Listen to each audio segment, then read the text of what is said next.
Hello, welcome to my channel. ഇന്ന് എങ്ങനെയാണ് നമുക്ക് കേരള സ്പെഷ്യൽ അവിയൽ ഉണ്ടാക്കുന്നതെന്ന് നോക്കാം. അതിനായിട്ട് മലക്കറിയെല്ലാം നീളത്തിൽ അരിഞ്ഞെടുക്കണം.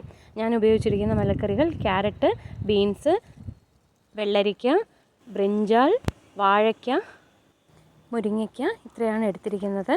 ചേന, പടവലങ്ങ, ചക്കക്കുരു എല്ലാം കിട്ടുന്ന സ്ഥലത്താണ് നിങ്ങൾ താമസിക്കുന്നതെങ്കിൽ അതും ഇതുപോലെ നീളത്തിൽ അരിഞ്ഞ് ഉപയോഗിക്കാവുന്നതാണ്. അതുപോലെ ഞാൻ മൊന്തൻ വാഴയ്ക്കയാണ് എടുത്തിരിക്കുന്നത്.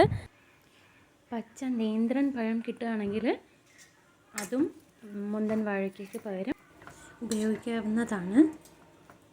മലക്കറിയെല്ലാം ഇതുപോലെ നീളത്തിൽ അരിഞ്ഞ് ആവശ്യത്തിന് ഉപ്പും മഞ്ഞൾപ്പൊടിയും ചേർത്ത് ഒരുപാട് മലക്കറി മുങ്ങുന്നത് വരെ വെള്ളം ഒഴിക്കരുത്. കുറച്ച് വെള്ളം വേകാനായിട്ട് എത്ര ആവശ്യമുള്ള വെള്ളം വേണോ അത്രയും വെള്ളം ഒഴിച്ച് അടച്ച് വെച്ച് വേവിക്കണം. അവിയൽ പൊതുവെ നമ്മൾ കട്ടിയായിട്ടാണ് ഉണ്ടാക്കാറ്. അപ്പോൾ നമ്മൾ ഒഴിക്കുന്ന വെള്ളം വറ്റിച്ചെടുക്കുകയാണ് ചെയ്യുന്നത്. അപ്പം ഒരുപാട് വെള്ളം ഒഴിക്കുകയാണെങ്കിൽ അവിയൽ വെള്ളമായി പോകും. അതുകൊണ്ട് വളരെ കുറച്ച് മലക്കറി എത്രയുണ്ടോ അതിൻ്റെ ഒരു 1/4 ഭാഗം വെള്ളം ഒഴിച്ചാൽ മതിയാകും. പിന്നെ നമുക്ക് വേണ്ടത് അരപ്പാണ്. അരയ്ക്കാനായിട്ട് നമ്മൾ തേങ്ങയും പച്ചമുളകും ജീരകവുമാണ് അരയ്ക്കുന്നത്. ഞാൻ മോട്ടർ പെസലിലാണ് അരച്ചത്. അത് കാരണം ആദ്യം പച്ചമുളക് ഇട്ട് നന്നായിട്ട് ചതച്ചു. നന്നായിട്ട് ചതച്ചതിന് ശേഷം ആവശ്യത്തിന് എത്ര തേങ്ങയാണോ വേണ്ടത് ആ തേങ്ങ അതിലേക്ക് ഇട്ടു. എന്നിട്ട് അതിനെ നന്നായിട്ട് ചതച്ചെടുത്തു. അതിനുശേഷം അവസാനം ജീരകം ഇട്ട് ജസ്റ്റ് ഒന്ന് ചതച്ചെടുത്തേ ഉള്ളൂ. ഒരുപാടിട്ട് അരയ്ക്കരുത്. ഒരുപാടിട്ട് അരച്ച് കഴിഞ്ഞാൽ ചിലപ്പോൾ കയ്ക്കും. അപ്പോൾ ജീരകം ഇട്ടതിന് ശേഷം ചെറുതായിട്ടൊന്ന് ചതച്ചെടുത്താൽ മതിയാകും. അങ്ങനെ ചതച്ചെടുത്ത മിശ്രിതം നമ്മൾ വേവിച്ച് വെച്ചിരിക്കുന്ന മലക്കറിയിലേക്കാണ് ഇട്ട് കൊടുക്കുക. മിക്സിയിലും അരയ്ക്കാവുന്നതാണ്. മിക്സിയിൽ അരയ്ക്കുകയാണെങ്കിലും ആദ്യം തേങ്ങയും പച്ചമുളകും നന്നായിട്ട് ചതച്ചെടുത്തതിന് ശേഷം അവസാനം ജീരകവും കൂടി ഇട്ട് ഒന്ന് ചതച്ച് എടുക്കാവുന്നതാണ്. മലക്കറിയിൽ വെള്ളമെല്ലാം വറ്റി മലക്കറി നന്നായിട്ട് വെന്തിരിക്കുകയാണ്.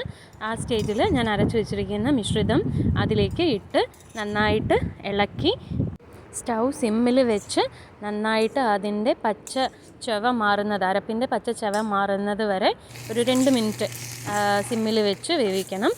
പുളിക്കായിട്ട് ഞാൻ കട്ടി തൈരാണ് യൂസ് ചെയ്തത്. ഇവിടെ കിട്ടുന്നത് ക്രീം പോലെയുള്ള തൈരാണ്. അത് ഒരു 2 സ്പൂണോളം ഞാൻ യൂസ് ചെയ്തു. പുളിക്ക് വേണ്ടി മാങ്ങയും യൂസ് ചെയ്യാം.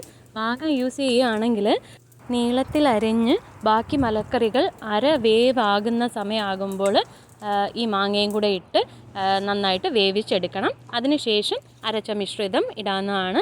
തൈര് ഒഴിക്കുമ്പോൾ നമ്മൾ സ്റ്റൗ ഓഫ് ചെയ്യണം. തൈര് ഒഴിച്ച് കഴിഞ്ഞിട്ട് സ്റ്റൗ ഓണിൽ വെക്കേണ്ട. അതിനുശേഷം എല്ലാം കൂടി മിക്സ് ചെയ്തതിന് ശേഷം ഞാൻ പച്ചയ്ക്ക് കരിവേപ്പില പിച്ചിയിട്ടു. പിന്നെ ഒരു 2 ടീസ്പൂൺ കോക്കനട്ട് ഓയിൽ അല്ലെങ്കിൽ വെളിച്ചെണ്ണയും കൂടി ഒഴിച്ച് നന്നായിട്ട് മിക്സ് ചെയ്താൽ നമ്മുടെ രുചിയേറിയ അവിയൽ തയ്യാറായി. പച്ച കശുവണ്ടി പരിപ്പ് അല്ലെങ്കിൽ റോ കാഷ്യൂനട്ടും നമുക്ക് അവിയലിൽ ചേർക്കാവുന്നതാണ്. അത് കഷ്ണങ്ങൾ വേവിക്കുമ്പോൾ തന്നെ ഇട്ട് വേവിക്കണം. ഒരു 4-5 എണ്ണം ഇട്ടാൽ മതിയാകും. അതുമാതിരി ഞാൻ പുളിക്കായിട്ട് പച്ചമാങ്ങയും കേടുമാണ് സാധാരണ ഉപയോഗിക്കാറ്. ഏതെങ്കിലും ഒന്ന് നിങ്ങൾ അതല്ലാതെ വേറെ എന്തെങ്കിലും ഉപയോഗിക്കുന്നുണ്ടെങ്കിൽ അത് കമൻറ്റ് ബോക്സിലൊന്ന് ഇട്ടേക്കണേ. വീഡിയോ ഇഷ്ടമായെങ്കിൽ എല്ലാവരും ലൈക്ക് ചെയ്യാനും സബ്സ്ക്രൈബ് ചെയ്യാനും ഷെയർ ചെയ്യാനും മറക്കരുത്. Thank you for watching. Thank you.